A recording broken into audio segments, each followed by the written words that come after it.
या external examination, जिसमें अभी मैंने आपको वीडियो दिखाई थी, क्लोथ्स हैं, क्लोथ्स के ऊपर इतनी फाइंडिंग होती हैं, क्या क्या हो सकती हैं फाइंडिंग क्लोथ्स पे? स्टेन्स हो सकती हैं जिसमें ब्लड है, सीमेन है, मड है, यूरिन है, फीसिस है, और सारी बायोलॉजिकल स्टेन्स और अनबायोलॉजिकल स्टेन्स। और क्या हो सकता है? जिस तरह अगर फायर आर्म है तो बुलेट लग के गुजरी है, उसकी मार्किंग हो सकती है, बर्न्स हो सकते हैं। कोई अगर स्टैब वुंड है, चाकू का उसका निशान, छुरी का निशान, किसी भी चीज़ का आपको कोई भी फाइंडिंग मिल सकती है या कोई बाइट मार्क मिल सकता है, या एनिमल बाइट मार्क मिल सकता है, बहुत सारी चीज़ें। ठीक है, ये सारी लॉस हो सकती है एक्सटर्नल एग्जामिनेशन में अगर आपने प्रॉपरली नहीं किया।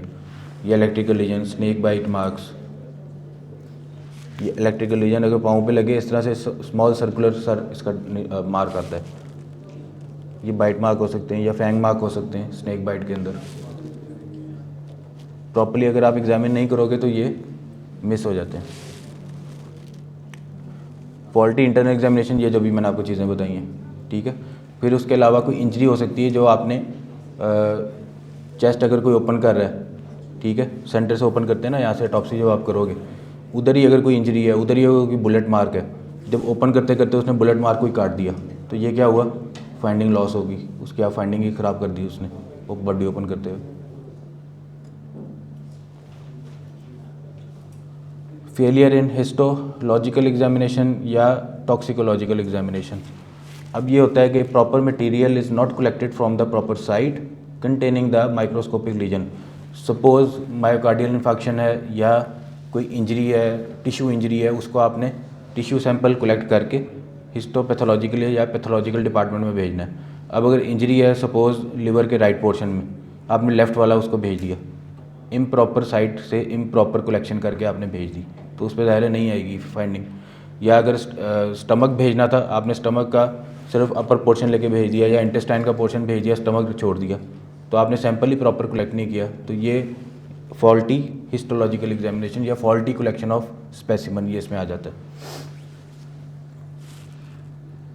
फिर जब सैंपल कलेक्ट करते हैं तो उसको प्रिजर्व भी करना होता है, ये सर ने आपको बताया होगा। प्रिजर्वेशन कैसे करते हैं? डिपेंड करता है ना किसको हमने भेजना है सैंपल। केमिकल एग्जामिनर को भेजना है, अगर हमने केमिकल एग्जामिनेशन में क्या क्या देखना होता है? जब ऑटोप्सी होती है तो रूटीन विसरास कलेक्ट करते हैं, ठीक है। रूटीन विसरा होते हैं जिनमें हमें पॉइजनिंग की सस्पिशन हो, उनको हम किस में सेंड करेंगे? सलाइन, सुपर सैचुरेटेड सलाइन में, और हाइपर सैचुरेटेड सलाइन, क्योंकि वो उसकी डिहाइड्रेशन कर देता है सैंपल की, उसकी फाइंडिंग जो है उसको लॉस नहीं करता। तो ये अगर हमने केमिकल एग्जामिनर को भेजना है, रूटीन स्पेसिमन जितने भी हैं इस पर भी डिटेल करेंगे हॉस्पी के अंदर। रूटीन स्पेसिमन जितने भी हैं जो ऑटोप्सी के बाद हमने लेने ही लेने हैं, कलेक्ट करने ही करने हैं, ताकि सस्पिशन ऑफ कोई पॉइजनिंग हो, सस्पिशन ऑफ कोई फॉल प्ले वो उसमें कोई नज़र आ जाए, कोई टैबलेट नज़र आ जाती है, कोई पॉइजन मिल जाता है जिसमें स्टमक, इंटेस्टाइन, स्प्लीन, किडनी के पोर्शन, ये चीज़ें आपने कलेक्ट करनी है जो आपने पढ़ा है अभी। अगर वो आपने कलेक्ट करके केमिकल एग्जामिनर को भेजना है तो डिटेक्ट पॉइजन, उसमें आप फॉर्मेलिन डाल दोगे तो क्या होगा? तो पॉइजन जो उसके साथ मिक्स होकर डिस्ट्रॉय हो जाएगा, ठीक है। तो आपने कलेक्शन तो प्रॉपर कर ली, लेकिन आपने जो सैंपल डाला था कंट्रोल स्पेसिमन के लिए, उसको प्रिजर्वेशन के लिए, वो आपने गलत डाल दिया, आपका सैंपल डिस्ट्रॉय हो गया। तो ये सारी चीज़ें इसमें नेगेटिव में चली जाती हैं, फिर आपको कुछ मिलेगा ही नहीं तो केमिकल एग्जामिनेशन के लिए हम लोग क्या यूज़ करते हैं?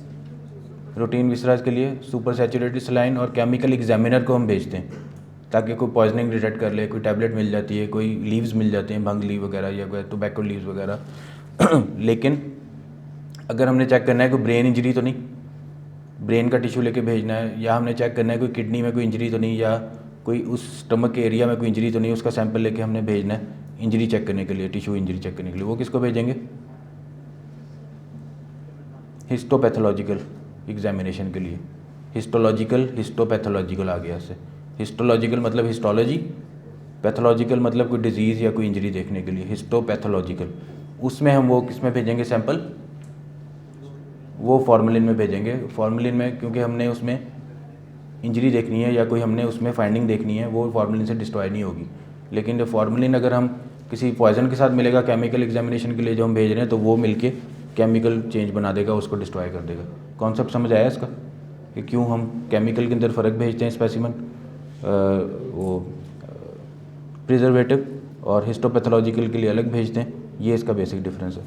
तो sample collection is very important, क्या कलेक्ट करना है वो पता होना चाहिए। Sample preservation is very important, dispatch is very important, किसको आप भेज रहे हो। और ये एक छोटी टर्म आ जाती है एमसीक्यू में, पूछ लेते हैं कि स्पेसिमेन अनअवेलेबल हो जाता है अगर उसको प्रॉपर्ली प्रिजर्व ना किया जाए, प्रॉपर्ली कलेक्ट ना किया जाए, प्रॉपर्ली सेंट ना किया जाए, उसका रिजल्ट अगर नेगेटिव हो जाए तो वो स्पेसिमेन जो है वो ज़ाया हो जाता है, उसको अनअवेलेबल कहते हैं स्पेसिमेन, ये टर्म यूज़ करते हैं।